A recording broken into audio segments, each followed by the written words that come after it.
Voilà, donc là je vous propose de déguster la Vol Céleste blonde. Donc c'est une bière qui est à 5,5 en alcool.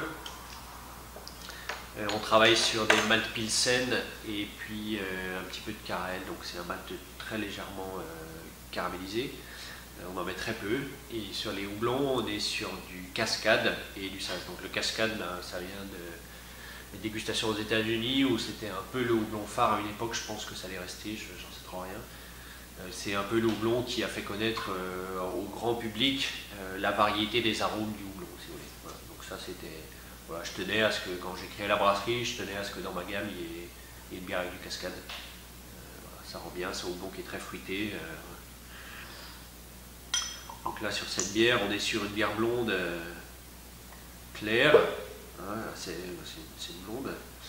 On est sur une bière qui est assez limpide, une belle mousse. Avec une belle tenue et assez fine. On est sur du refermenté en bouteille. On a souvent des bulles assez fines sur tout ce qui est refermenté en bouteille. C'est sans doute pas un absolu, mais enfin c'est quand même... voilà, et avec une belle tenue de mousse, hein, vous voyez. Voilà. À la dégustation, donc on sent surtout le cascade, un peu moins le saz.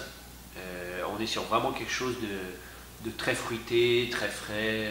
Voilà, ça c'est assez séduisant. Donc à boire assez frais puisqu'on a une belle amertume. L'amertume chaude c'est quand même pas très agréable. Par contre sur de la fraîcheur, sur quelque chose qui est justement censé rafraîchir, l'amertume va vraiment relever un petit peu le produit, donc c'est l'idéal. Donc voilà, entre 8 et 12 degrés c'est bien, 12 c'est un peu chaud pour cette bière là.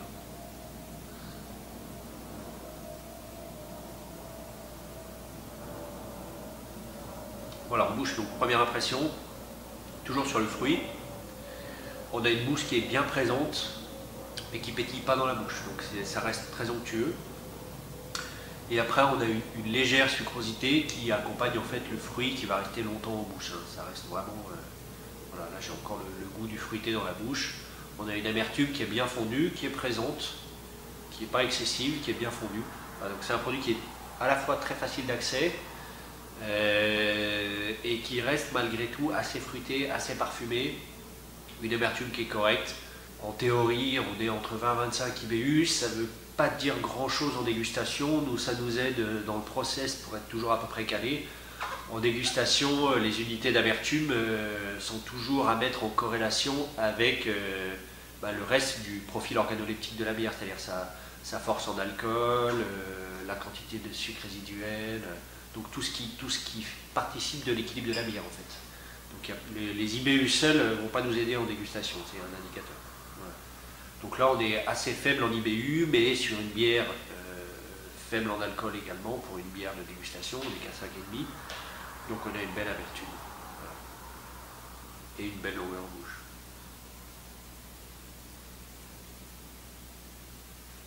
Voilà, c'est le genre de bière à la fois très facile à associer parce que c'est une bière qui est très facile à boire, donc elle passe un petit peu avec tout. Pour vraiment la mettre en valeur, le principal critère, ça va être de ne pas l'écraser. Donc si vous apportez un dessert sucré là-dessus, ça ne va pas du tout se marier. Si vous mettez quelque chose de trop gras sur une bière avec un peu d'amertume, c'est pas forcément très agréable non plus. Donc sans doute pas sur les fromages. Ce qui peut être sympa, ça va plus être sur des poissons. Alors le poisson c'est gras aussi, mais c'est quand même pas, c'est pas un fromage crémeux comme au Roquefort. Voilà. Et en plus ça peut être parfois moins fort en goût. Je pense que des poissons crus type sushi c'est très bien. Il y a un goût qui est assez frais dans le sushi, qui va être relevé, d'ailleurs qui est souvent relevé par des épices. On peut le relever par ce côté fruité, amer, voilà. Donc ça je pense que c'est ce qui va le mieux.